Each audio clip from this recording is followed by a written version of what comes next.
Justice, respected chairpersons. The talk is on tricks and techniques for component extraction and revision THR.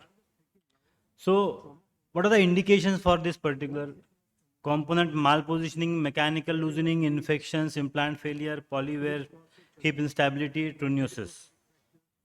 And what are the prerequisites for success? It has to be minimal bone loss and soft tissue insult. Proper extraction techniques, tools are required. You need to have available bone stocks, autografts, allografts.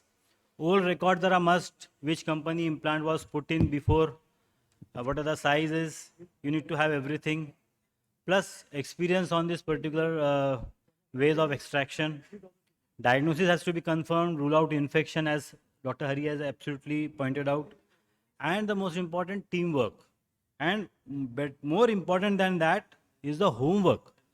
Plan accordingly to the merit of the case, or else there is a disaster waiting for you. That was a World Cup disaster. So the principles for component removal. Document whether cemented, uncemented, extent of damage, lysis, perforation, deformed, or the varus remodeling, proximal femur, osteopenia, whether it is generalized or localized, and bone defects, if any. So you can, what are the ways of removing a cemented cup? Like identify and osteotomize the cup cement interface, not the cement bone interface. Curved and flexible osteotomes are a must. Sometimes use of pencil tip birth as sir should.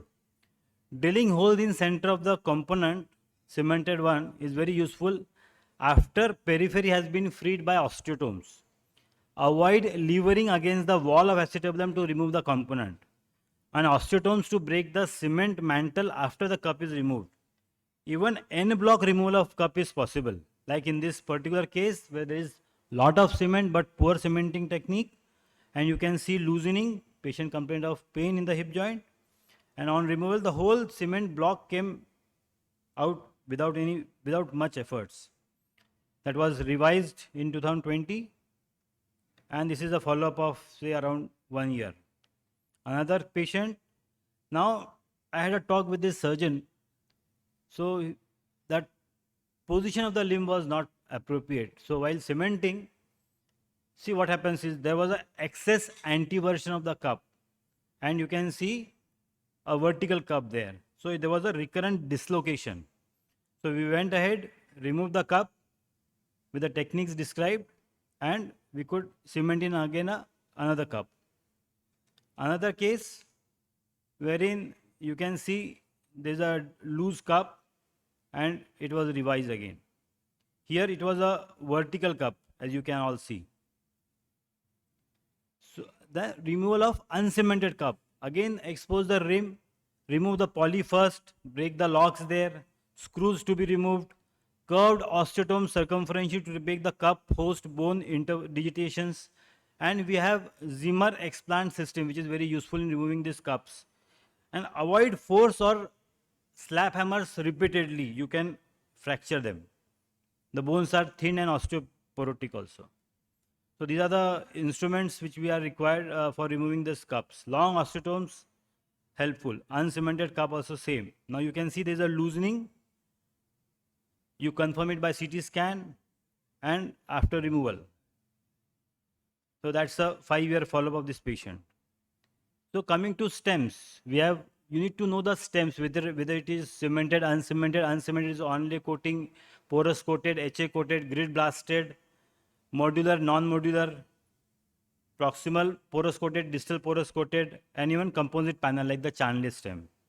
So various techniques and various instruments are like osteotomes, flexible, long osteotomes, curved osteotomes, long curettes, long K-wires, femur explant systems for reverse hammering, and you can see here pencil tip burrs, hollow trifines for removing the broken stems, long curettes as well. For long extended trochanteric osteotomy has been a workhorse for stem extraction. So the technique was described by Dr. Hari. It is useful in difficult cases. It preserves the abductors, vascularity, especially in extensively porous coated stems and well-fixed cemented stems. Here the bone stock is preserved with extensile exposure. It aids in acetabular exposure as well. It reduces the risk of femoral fractures or perforations in deformed femurs, and useful in varus remodeling as well. These are the various literature support for ETO, but is the workhorse getting old? There are other techniques to be used. Not always we should go ahead with ETO.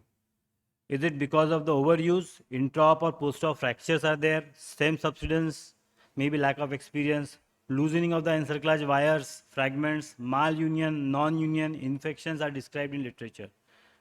And it is to be avoided in anticipated cemented revisions. So, a small alternative is a window osteotomy, wherein you put in a small window, we have adequate literature reference for them, and you can remove, like in this case, this was a case operated in 2009, and somewhere in 2020, the cement broke, the stem broke. So, we did a small window osteotomy, we could remove the stem and reimplant a long distal fit porous coated stem. This is after the full union. So there are few advantages, so there are few disadvantages as well. Femoral canal integrity is maintained, less morbid and forgiving, can be used in most of the cases. Maybe inadequate occasionally, so you have to convert it to the ETO. Fractures, non-union or malunion are described. In rare cases, we may have to go for longitudinal or transfemoral osteotomy as well, or sometimes transection, which I don't have any experience of. So these are transfemoral osteotomies. Now, there is another technique of no osteotomy, removal of stem. We have done around 18-20 cases of this. You use long osteotomes, long curettes, long disc forceps, light source, guide wires, reamers, stem extraction devices. Sometimes we have to use C-arm to see whether any remnant cement is left over, and agreed patience is there.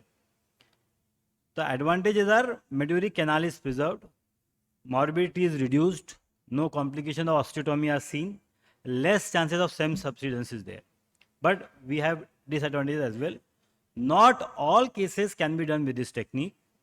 Chances of perforation if there is an over-aggressive surgeon, and definitely patience is there. We may require half an hour more than the osteotomy case. So this case was operated in 2015. You can see well cemented stem, but then got loose, both cup as well as the stem.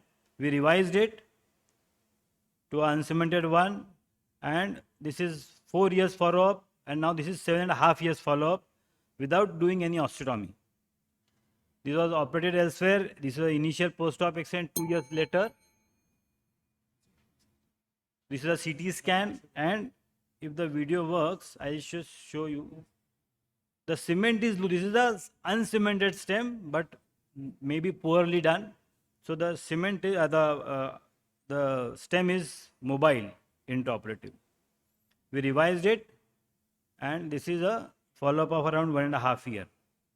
Another case, this has a periprosthetic fracture with implant in situ. That was a Vancouver B1. It remained there for 3 years.